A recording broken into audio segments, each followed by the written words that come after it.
ඔය අතරින් යම්කිසි දුවෙක් හරි පුතෙක් හරි යම්කිසි ස්ත්‍රියක් හෝ පුරුෂයෙක් හෝ බුදුරජාණන් වහන්සේගේ ධර්මය අහලා හිත පහදවාගෙන මේ බුද්ධ ශාසනය ගැන ආදරේ සෙනෙහස ඇති කර ගන්නවා නම් ඒ කෙනා මනුස්ස ජීවිතේ විශාල ලාභයක් ලැබුවා. ඔන්න ඊට පස්සේ Tamanට යහපතක් ලැබුණාට පස්සේ එයාට හිතෙනවා අනේ මේ ධර්මයේ අනිත් අයටත් ලැබෙනවා නම් හොඳයි. අනිත් අයටත් ධර්මයේ දෙන්න නැත්තම් හොඳයි. අනිත් අයත් ධර්මයට ගන්න නැත්තම් හොඳයි.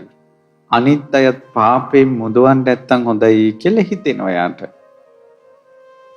හැබැයි මේකෙදී නුවණක්කාර උනේ නැත්තම් තමනුත් ආයේ හිටපු තැනට වැටෙනවා.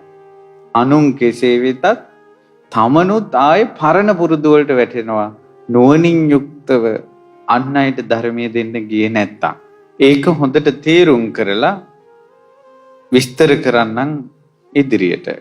උපක්‍රමශීලී වෙන්න ඕන තමන් ධර්මයේ පිහිටන්නත් අන් අයට ධර්මයේ දෙන්නත්. මේ කාරණාව විස්තර කරන්න මං ඉස්සර වෙච්ච දෙයක් කියන්නම්. ඒ තමයි බුදුරජාණන් වහන්සේ වදාලා සත්පුරුෂයාට පුළුවන් නොයෙක් උපක්‍රම වලින් අන් අයට යහපත සලසවන්න. මීට බොහෝ කාලයකට කලින් අතිශයින් ඈත අතීතයේ මහා බෝධිසත්වයෝ රජ කුලේ ඉපදුණා. ඒ රජ කුලේ ඉපදිලා දැන් රාජකුමාරයා පිරිපුන් යෝන් වියට පැමුණුණා. රාජපුත්‍රයාගේ දක්ෂතා ගැන සතුටු වුණ පිය රජුරෝ පුතාට යුව රජකම දුන්නා. දැන් අවුරුදු 16ක 17ක විතර තරුණ රාජකුමාරයා යුව රජුරෝ. ඒ කාලේ ඒ ප්‍රදේශයේ ඒ රාජ්‍ය තුල මිනිස්සු මොනෝhari කටයුත්තක් කළොත් අපි කියමු අලුතෙන් ගෙදරක් හදනවා නම් බිලි පූජාවක් තියලා දෙවියන්ට බාර වෙලා ඒක කරන්නේ. ඒ වගේම වෙළඳාම යද්දී හොඳින් වෙළඳාමේ ගිහිලා ඉන්න පුළුවන් වුණොත් බිලි පූජාවක් දෙනවා කියලා බිලි පූජා තියෙනවා. දරුවන් නැති අය දෙවියන් වැඳලා දෙවියන්ට එළුවෙක් හරි ගවයෙක් හරි කපලා ඒ ලේ වලින් බිලි පූජාවක් තියෙනවා. මේ විදිහට මිනිස්සු හරියට පව් කළා. පංච දුෂ්චරිතී තිබ්බා. අර රාජකුමාරයා කල්පනා කළා අනේ මේ මිනිස්සු පව් කරනවා පාපෙන් කොහොමද මේ මිනිස්සු ගලවන්නේ? ඊට පස්සේ ඒකට උපක්‍රමයක් කළා. ඒ තමයි මේ යුව රජුරෝ කළේ.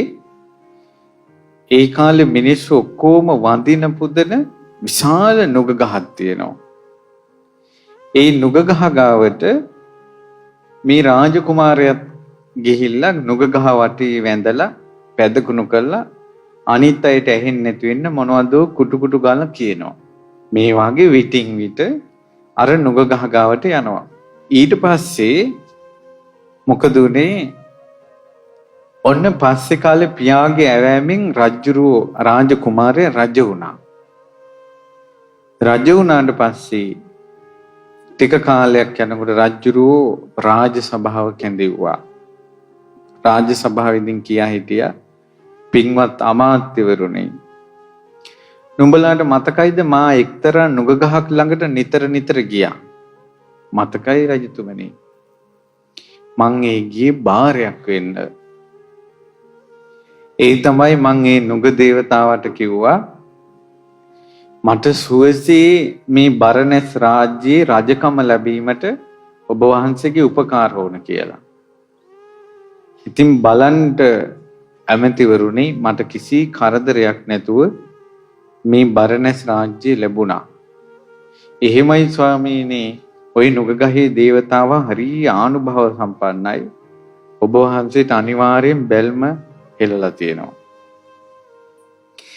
ඊට පස්සේ කිව්වා හැබැයි ඇමතිවරුනි දැන් වෙච්ච බාරයක් තියෙනවා ඔප්පු කරන්න ඕන නැත්තම් ඔය දිවුරු කිපුණොත් ඉවරයි.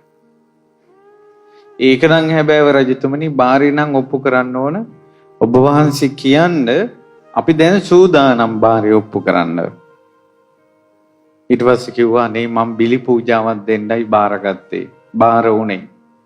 අනේ හොඳයි දැන් එළුවෝ 100යි ගවයෝ 100යි කුකුළු 100යි අපි ඔක්කොම සූදානම් කරන්න. නෑ මන් නුග දේවතාවුන් වහන්සේට බාර උනේ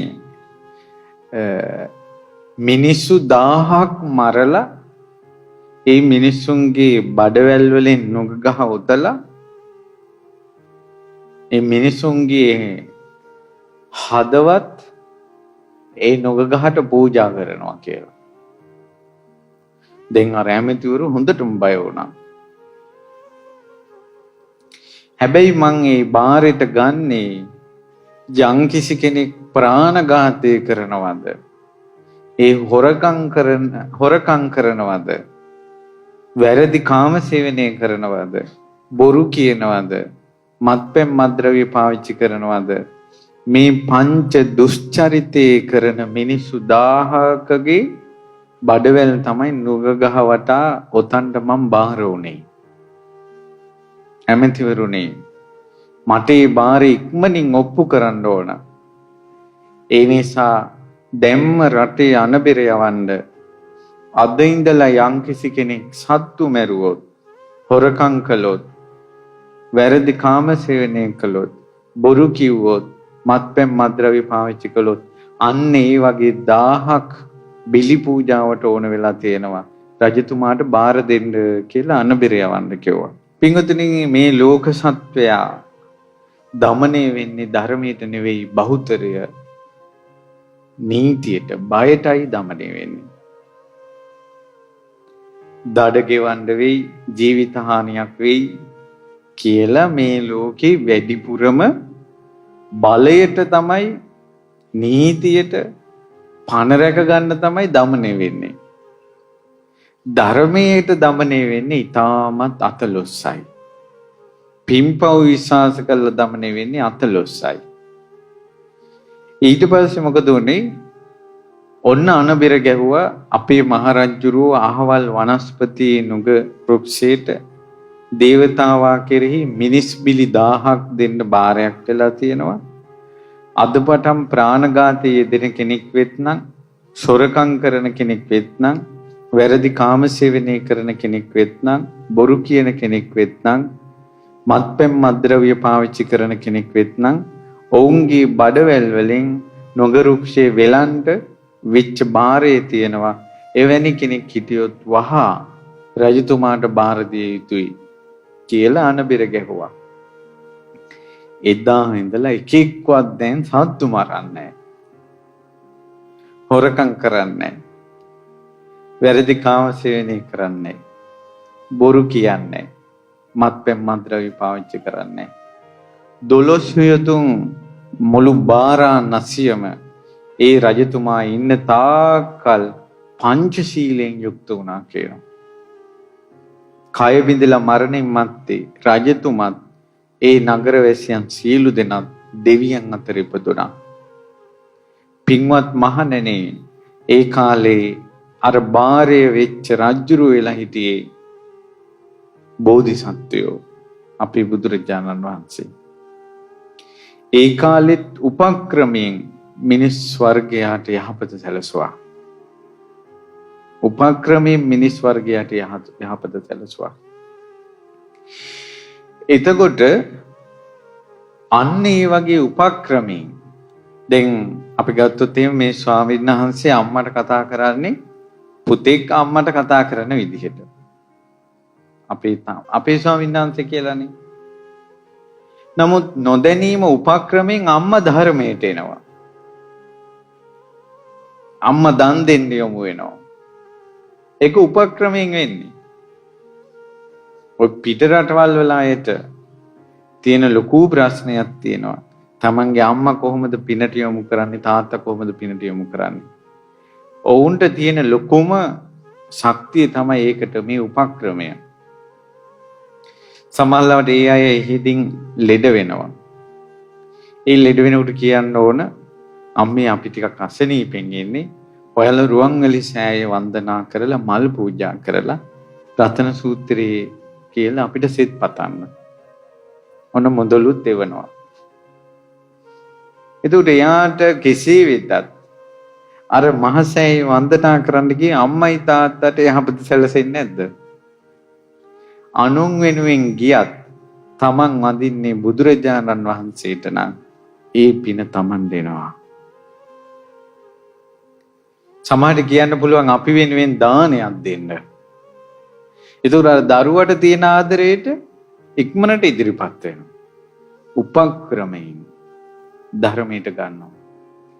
අර අනාථ පිණ්ඩික සිටුතුමා තමන්ගේ පුතාට කිව්වේ කාවණු 1000ක් දෙන්නම් බනහල වරින් කියලා. ඒ උපක්‍රමයෙන් අවසානයේ උනේ මොකද්ද? ඒ පුතා පැවිදි වුණා, අරහත්ත්වයටපත් වුණා. ඒ නිසා සම්‍යක් ප්‍රයෝග කියලා තියෙන එකක් අන් අයට යහපත සලසවන්න. ඊට පස්සේ ඔබට මතක ඇති බිම්බිසාර මහරජුරෝ කේමා වේළුවනාරාමයට යවි උපක්‍රමයෙන්. කේමා වේළුවනාරාමයට යන්න කැමති වෙලා හිටියේ නෑ. වේළුවනාරාමේ ගුණ කියලා ලස්සන කියලා ඒ ලස්සන බලන්න යවලා තමයි බුදුරජාණන් වහන්සේ ළඟට යවුවේ නොදැනී. ඒ වගේ නොදැනී උපක්‍රමයෙන් අන් අය ධර්මයට ගන්නවා කියලා එකක් මේ ලෝකේ තියෙනවා. හැබැයි ඔය උපක්‍රම දන්නේ නැතුව තියෙන එකත් නසාගන්නේ කොහොමද? ඔන්න සමහර වෙලාවට දුවේකට හරි පුතේකට හරි මේ ධර්මයේ ගැන ආසයි තියලා එයා මොකද කරන්නේ? අනේ ධර්මය අපි අවබෝධ කරගන්න ඕන කියලා උදේ ඉඳලා හැන්දෑ වෙනකල් බණ අහනවා. එතකොට ඔන්න අම්මා පොඩ්ඩක් විපරම් කරනවා, තාත්තා පොඩ්ඩක් විපරම් කරනවා. බලනකොට මොම් පොත් බලන්නේ බණ අහනවා. ගෙදරම ගිනි ගන්නවා ඊට පස්සේ.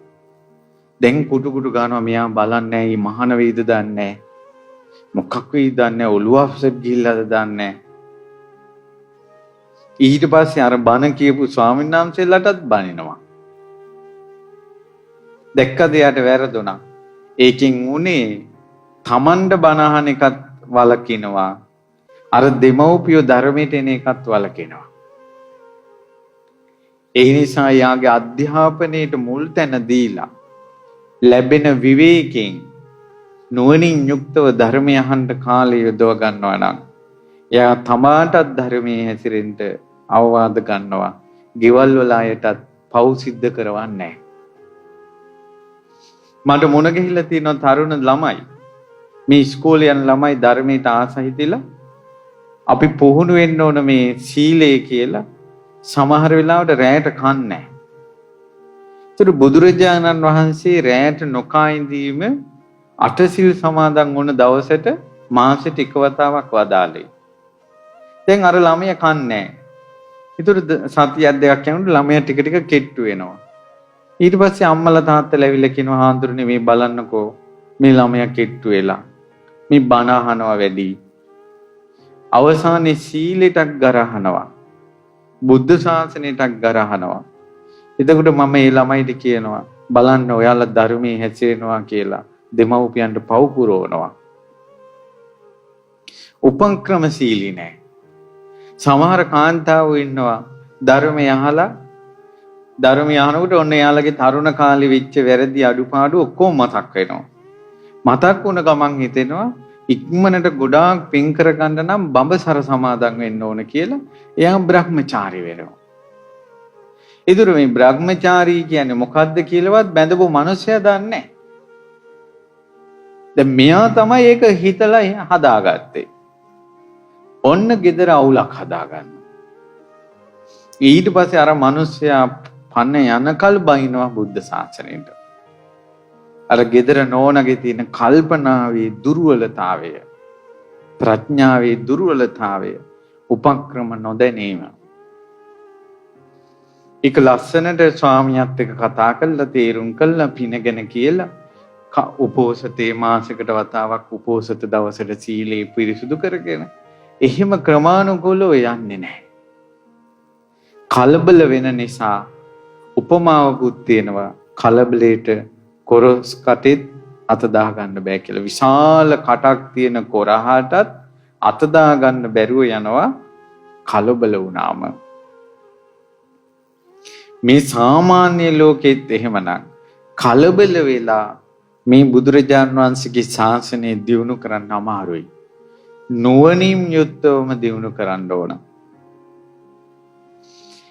ඉතින් මේ විදිහට ඊළඟට තව ඉන්නවා. තව සමහර වෙලාවට අම්මලා ධර්මය අහනවා පින් කරනවා කියලා ඔන් ටීවී එක දාගෙන බණ අහනවා. රේඩියෝ එක දාගෙන බණ අහනවා.